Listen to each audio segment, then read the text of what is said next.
सुरुवात करूया महत्त्वाच्या बातमीने। बहुचर्चित बारामती तालुक्यातील माळेगाव सहकारी साखर कारखान्याच्या निवडणुकीसाठी मतमोजणीला सुरुवात झाली आहे। ब वर्ग गटातनं उपमुख्यमंत्री अजित पवार विजयी झालेले आहेत। उपमुख्यमंत्री अजित पवार सत्ता राखणार का याकडे सर्वांचं लक्ष लागलेलं होतं। ब वर्ग गटामध्ये 102 मतं एकूणात दिली गेलेली होती आणि त्यानंतर मतमोजणी सुरू झाली होती। 102च मतं असल्यामुळे लवकरच याचा निकाल लागेल अशी अपेक्षाच होती आणि तो निकाल आलेला आहे। अजित पवार हे विजयी झालेले आहेत।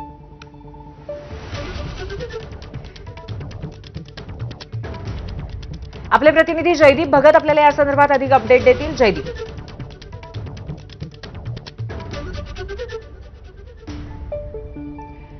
तर माळेगाव साखर कारखाना निवडणुकीमध्ये ब वर्ग गटातनं अजित पवार विजयी झालेले आहेत। त्यांच्या विजयाची अपेक्षा वर्तवण्यात आलेली होती आणि त्यानंतर मतमोजणी सुरू होऊन ब वर्ग गटामध्ये 102च मतदार असल्यामुळे हा निकाल लवकर आलेला आहे। आज माळेगाव कारखाना निवडणुकीचा निकाल लागणार आहे। मतमोजणीला सुरुवात झालेली आहे, परंतु निकालाची संपूर्ण प्रक्रिया साधारणपणे रात्रीपर्यंत पूर्ण होईल असाही अंदाज आहे। परंतु अजित पवार मात्र ब वर्ग गटातनं विजयी झाल्याचं आता कळतंय।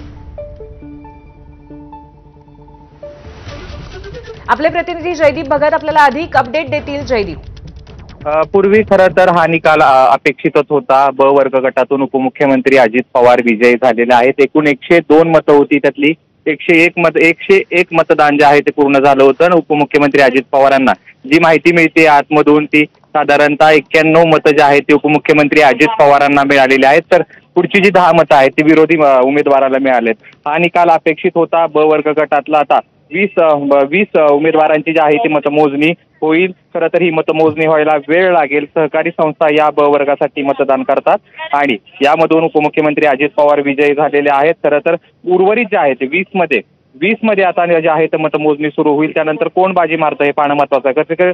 खरं तर अवघ्या राज्याचं लक्ष या निवडणुकीकडे लागलेलं आहे। उपमुख्यमंत्री अजित पवार या स्वतः निवडणुकीच्या रिंगणामध्ये होतं, त्याच्यामुळं एकंदरीतच सगळ्यांचं लक्ष लागलं होतं। उपमुख्यमंत्री विजयी जरी झाले असले तरी त्यांचं पॅनल निवडून येतं का? नीलकंठेश्वर पॅनल उपमुख्यमंत्री अजित पवार यांच्या मार्गदर्शनाखाली लढलं जाते, तर भाजपचे ज्येष्ठ नेते चंद्रराव तावरे यांच्या मार्गदर्शनाखाली सहकार बचाव, तर शरद पवार यांच्या मार्गदर्शनाखाली बळीराजा सहकार बचाव आणि एकत्रित शेतकऱ्यांनी येऊन कष्ट करीत बरोबर आहे। आणि नीलकंठेश्वर आणि बळीराजा या दोन पॅनल्समध्येच खऱ्या अर्थाची जी चुरस आहे ती असणार आहे। धन्यवाद आपण दिलेल्या माहितीबद्दल।